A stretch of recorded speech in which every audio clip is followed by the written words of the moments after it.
guys, how's it going? The Fuzz is here. We have some new cards. That's right, the next 3 cards have been revealed. And I got me some premium packs. So we're gonna open those up and see what we get. And then we're gonna just jump right into the review.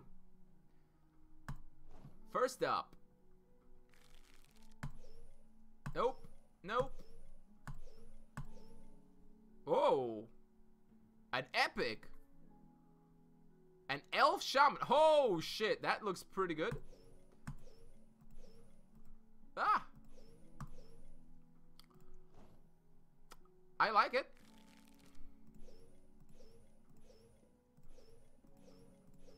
Can we get anything else? What the hell? Silver Fang. Another legendary. Wow, 2 epics. OP, OP. Another Felix. Oh. Return a creature that died this turn from your graveyard onto the field as a slave? What the fuck is a slave? Can't attack or block if you control more slaves than non-slaves. Interesting.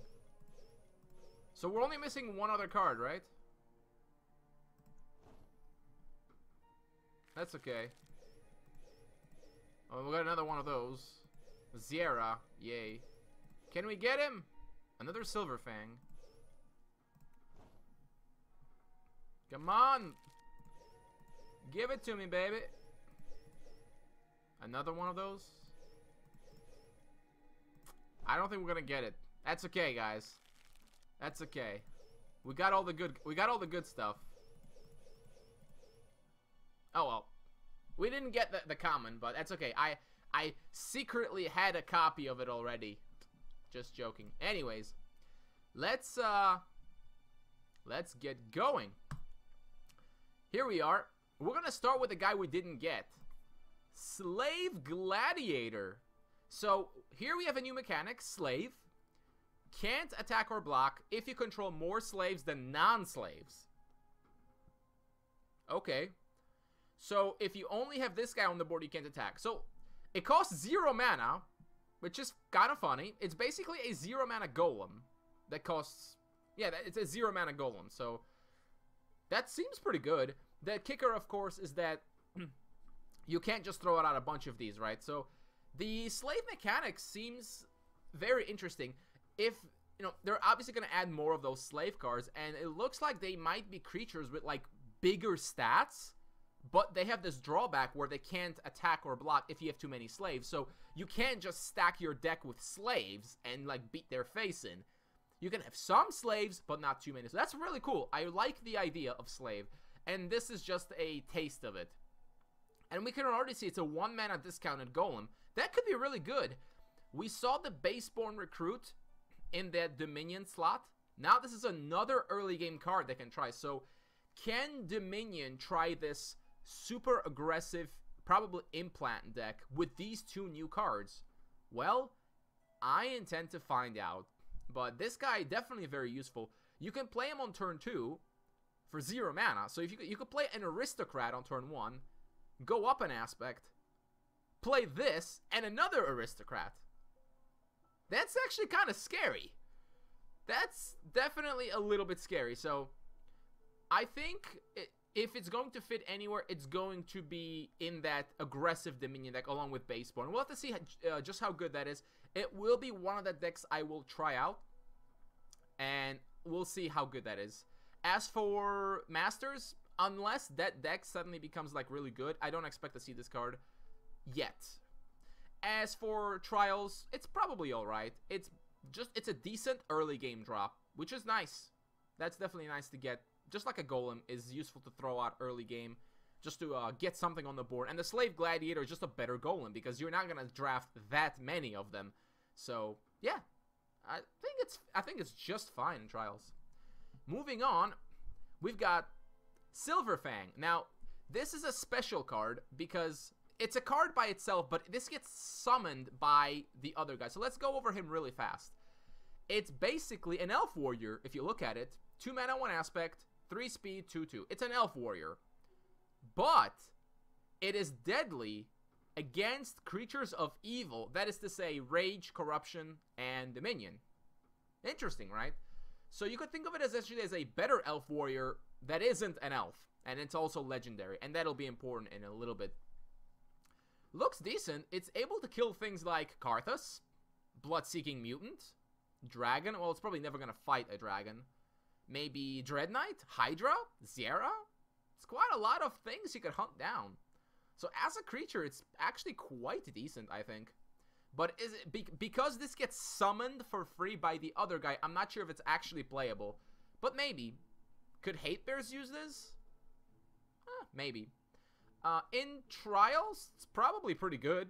I mean, Elf Warrior is a nice pick. This is a better Elf Warrior, so yeah, probably pretty good in Trials. Is this going to make an appearance in Masters? It might, but not this card in particular. It will possibly see play because of this. Holy shit, what a badass creature this is. Alright, so it's a 3-mana 2 aspect, aka it's a Kayanu target. It's a 3/3 with 2 speed, pretty good body. So Kayanu gets it out as a 4/4, good times. It's an elf and a shaman. We'll get to that in a second. For 3 mana, you summon the Silver Fang on the field.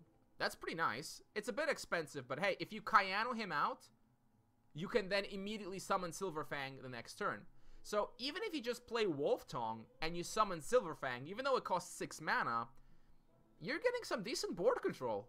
So as far as value goes, looks really good. But there's more. If you control 4 aspects, 2 of which being nature, so this is the same thing as Felix had going on. Wolves you control get +2/2 and Swift. Now this is currently the only wolf. But even with just him, he becomes a 4/4 with Swift that you summon for 3 mana. That's pretty damn good. Now, you have to be running 4 aspects, but man, I've always wanted there to be a heavy nature card, and this is it. This card makes me want to run 4 aspect with 2 nature. Yeah, you can get him out via Grand Reunion. Fun times. It's an elf, which means you can get him out with Nienna. You can play him off the top and get Silverfang. And it is a shaman. Can shamans use him? I don't know. Shamans generally, they stick with rage, but sometimes they use Dominion for the basic Despina hero power because that lets them like ramp out crazy turns. Also sometimes order for Instill Life. Could they use nature for him? And I think they could, because this is a badass shaman. I mean, get rid of that Fire Dancer crap. Put this guy in. By himself, this guy is already really solid, right? You combine him with all that totem shenanigans, and it's just crazy, right? So, the card looks absolutely insane. It's got 2 good tags, 2 relevant tags. It's good in the middle game, and it's good late game if you go 4 aspect. It's just good all the time, and it's gonna be amazing with Kayanu. Wow. You know, I was wondering if any of these 6, or actually now 7 cards that we see will make an appearance in Masters. I think this card legitimately could be played in Masters.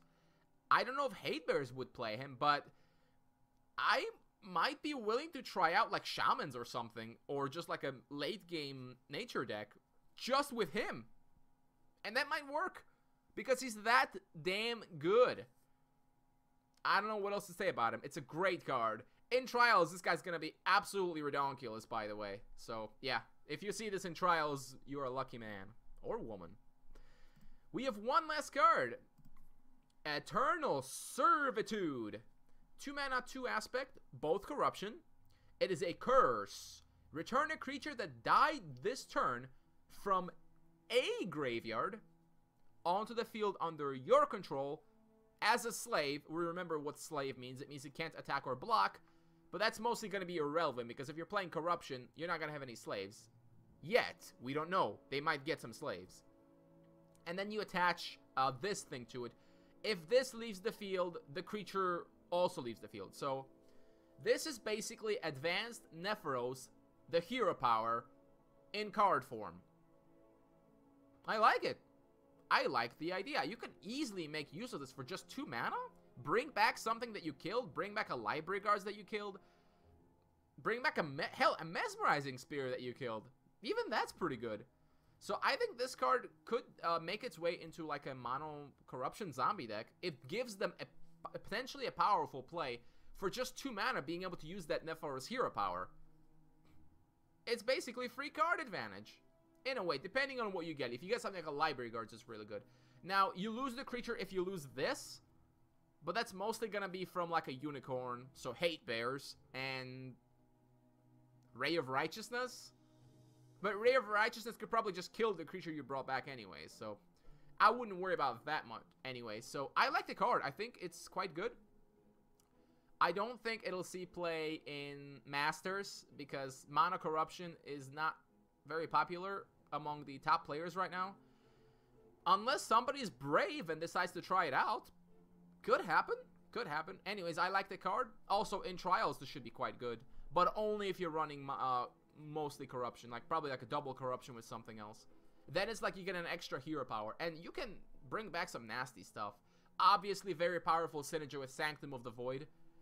And just, yeah, I like the card. I'm glad Corruption got something really snazzy. So, that's it for the cards. All 7 of them. I gotta say, the developers keep impressing. All 4 of these cards are really neat. Slave Gladiator may be simple, but introduces a very cool mechanic. With the Slave, the idea of overstated cards with a downside. This guy just seems absolutely crazy. I mean, I think this would be good at 4 mana. I'm not even joking. Or like 3 aspects. I think this would be like great at 3 aspects, considering what he can do. But we'll have to see how it works. Silverfang is cool, but I don't actually think you'll put this into your deck. You'll just put him into your deck. And Eternal Servitude, a little bit of love for Corruption. Yeah. I think Corruption is a little bit tired of playing Drain.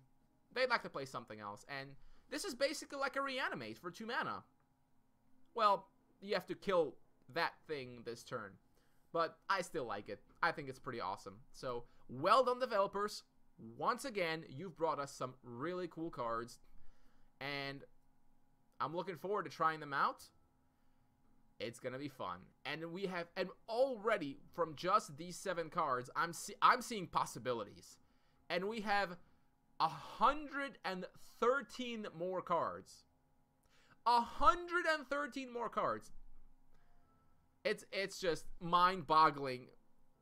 The game, what is the game gonna be like when all these cards come out? I don't even know. I can't even begin to guess what craziness we're gonna come up with. So, kudos to the devs. They've impressed me yet again. Nothing quite as funny as the Void Touch subordinate, but hey, you can have only so many Void Touch subordinates. Anyways, thanks for watching, guys. I hope you enjoyed, and I'll see you guys next time.